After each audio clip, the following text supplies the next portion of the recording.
Hey, Agent 6415 here, just bringing you a video update of my system. Since the last video, I showed you guys I was updating my CPU to the AMD FX-8350, the new Vishera core from my old FX-6200, which was the Zambezi. And I have everything installed. I did show you briefly at the end of the last video everything in, but I was testing out a video card kind of, and it was kind of halfway done, and stuff like that. So now I've got everything in together. I've got my Corsair H80 water cooling kit in there also with my video card back, and a couple new things I'll show you in just a minute. Just updating you, letting you know what I think, my opinion. I've did some testing and I've done some video editing, which was really the primary purpose of me upgrading my CPU. The FX-6200 was really great. I really liked it after building my friend's system with a 4200 in it, and the ease of overclocking and the performance it gives for what he does. I was very happy, and so I decided I would go ahead and do the same with mine. So having the 6200, I was very glad, but I did want to have a little bit more processing power, so I waited for AMD to come out with an updated architecture, which is the new Vishera core. So I went ahead and upgraded to that. The time had come, and so the extra 2 cores plus the extra performance that you get from the IPCs being a little bit better really, I think, make a difference. I think I see about a 20% increase, if not more, in my video editing and rendering time, which is really great. For the price of the CPU, I think it's like $210, I think, last I saw on Newegg, which is just a smidge more than I paid for it. It's a pretty good deal. I think it's priced right around, or actually below, but performs just as well as the i5 3750, I think, and on the heels of the 3770, but does a pretty good job. I have mine currently clocked at 4.6, which is exactly what I had it clocked at for the 6200. I probably could go higher. The other big thing about this CPU, if anybody else is considering getting it, is that it is a pretty big power monster. So maybe for some of you who've had other CPUs that are pretty high-end, this is a first for me. So I think with my video card right now, it's running a stress test with AIDA64 and with Combuster running my graphics card all the way up and my CPU. I think it's drawing about 850 watts from the wall. I've got a 750 watt power supply from Corsair, which is a great power supply. I've had it for about 2 years, bought it from Best Buy, and it is an 80 plus power supply, but even then I've only got about 100 maybe watts, maybe less of room to do anything, so I decided I wouldn't overclock it much more than that. The temperatures seem to be fine. The Corsair H80 keeps it well below, more than 10 degrees below its 70 degree max. I think at max right now, I think it's at about 49 degrees, 48, so not too bad, and does a pretty good job. So I probably could take it higher, but at 4.6 gigahertz with the extra 2 cores and the improved IPCs and a few other minor changes, I think it does a pretty good job giving me the performance boost that I was looking for, and I really do like it. But it does run a little warmer, I think, than the 6200, and as well as more power, of course, so which is understandably so. Maybe in the future, if I get a better power supply, I'll take it to the next level and just really work it real hard, but for now it does exactly what I need it to. Since it's at the same clock, I don't really see too much of a difference in games. Of course, I don't play too many games, but nothing really huge there, maybe just a smidge, but not much.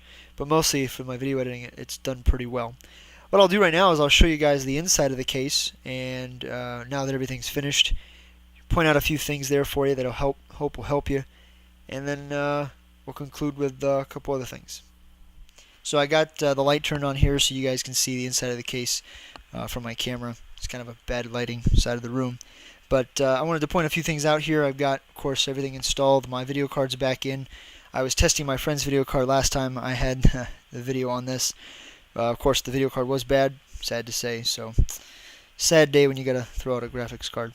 So I put mine back in. I've also upgraded my sound card. I was really looking pretty hard for a sound card for a little while. I used to have the Creative Titanium HD, which was a great sound card, and I kind of wish I hadn't sold it, but I was trying to save some money at the time, about a year ago.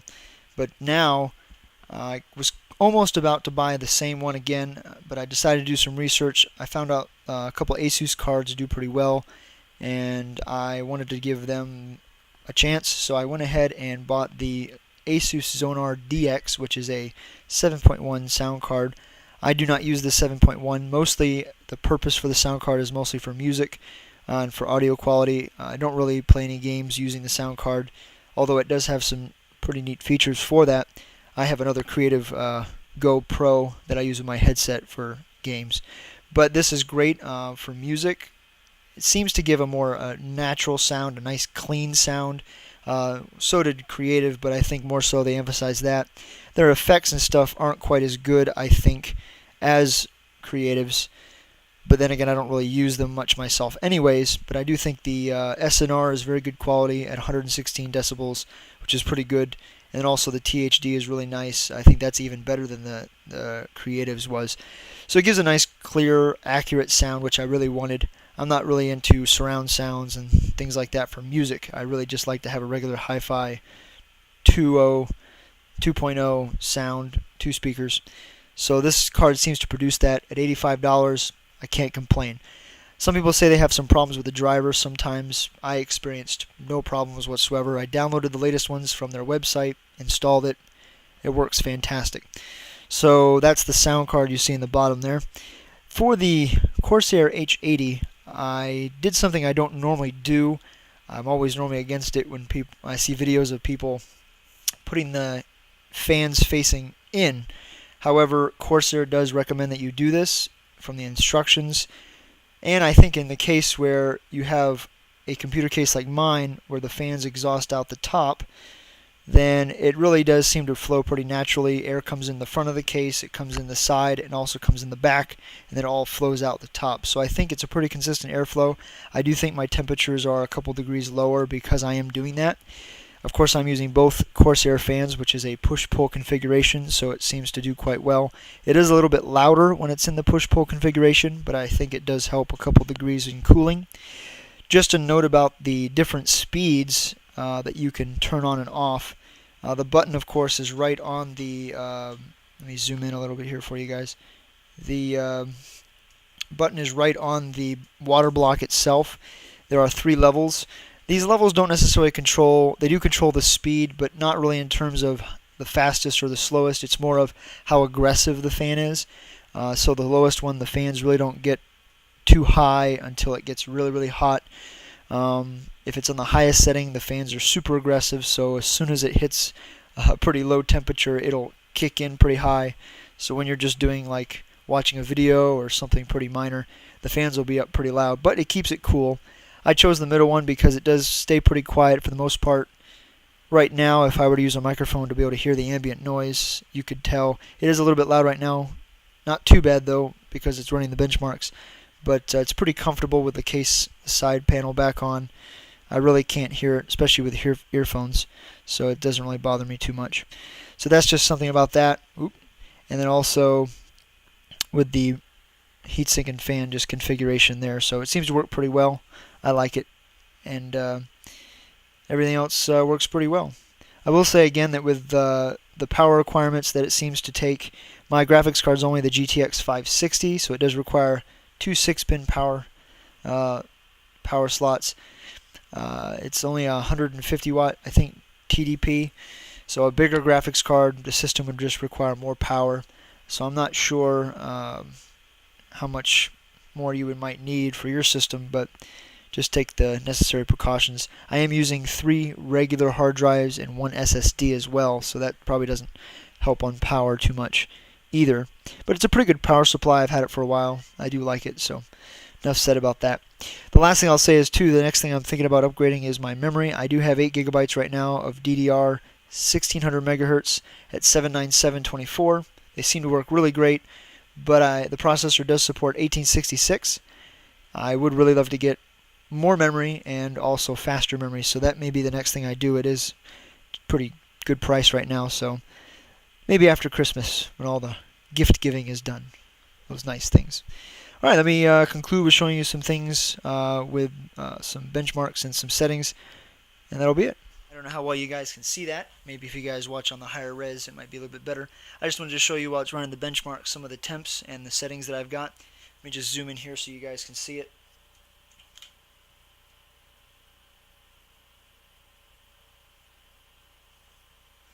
Sorry if the camera shakes a little bit. My cat seems to love the camera stand, evidently. So you can see the temperatures here.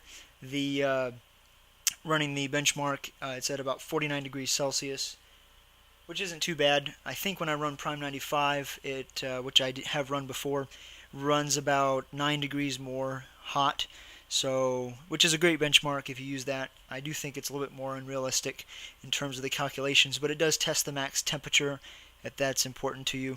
I haven't really run into any situations where it's very realistic in terms of real world performance, but the 8-64 test seems to be great, and when I do that along with the 3D test, it seems to maximize everything pretty well. And if it stays stable, then normally the system, I've never had an issue with any stability in that terms of that. If you use the GTX 560 graphics card, I'll go ahead and show you the temps.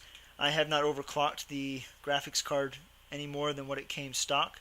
This is the Superclocked Edition 560, so it does come at 850 megahertz core, as well as a just above 4 gigahertz DDR5. It probably could be pushed higher, but for what I'm doing, I don't really need to. So maybe in another year or two, I'll upgrade that.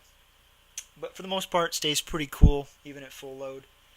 Never really touches 70 degrees. I have the fans turned up a little bit more, but that's pretty much that. Let me go ahead and show you some of the settings I have for the CPU. And I did set these inside of the BIOS, not really inside of the actual software, but ASUS does make it very easy to use while it is in the operating system, which I do like. It's pretty nice software. Okay, hopefully you guys can see that okay. Just wanted to show you some settings here. I might move a little bit closer myself. So I did have to jump the voltage up on the CPU just a little bit, but it's just under 1.4 volts. I did, I think, pump up the CPU Northbridge voltage just a little bit by either 1 or 2 steps. DRAM voltage I left the same. It's by the PP speeds. You have the Northbridge voltage, which I don't think I touched that. I did up the Northbridge HT voltage, or the HT voltage, excuse me, a couple steps, because I did set the Northbridge to 2400 megahertz and the Hypertransport to 2600. So that seems to be running pretty stable at the current voltages that I have right now. Also take note, I took off all of the power saving features, of course. I do sometimes like to try and leave on the cool and quiet technology, which downclocks the CPU when it's idle, not being used very strongly. However, I did notice some instability with the CPU at 4.6 gigahertz with those turned on. So I did opt to have those turned off altogether. So every power saving feature on the CPU is a no-go. And all I did was simply up the multiplier. I didn't touch the front side bus, or the bus I should say. Wow, dating myself. The bus speed at all. So I left that the same, just up the multiplier, and it seems to be pretty good. If you guys have any questions at all, please ask. The last thing I'll say is that I also have things in terms of the power management with ASUS motherboards. Do a pretty good job with their Digi Plus VRMs. I do have things upped a little bit in terms of the tuning, power management. I think memory controllers at 120% power delivery. I think the delivery control is set to ultra high, so there are some things that I have turned on like that as well, which I can show you if you guys want. If you guys have any questions, I'll try to answer them as soon as I can with busy schedule and all. But stay tuned. I might show you some benchmarks and some other things on another video.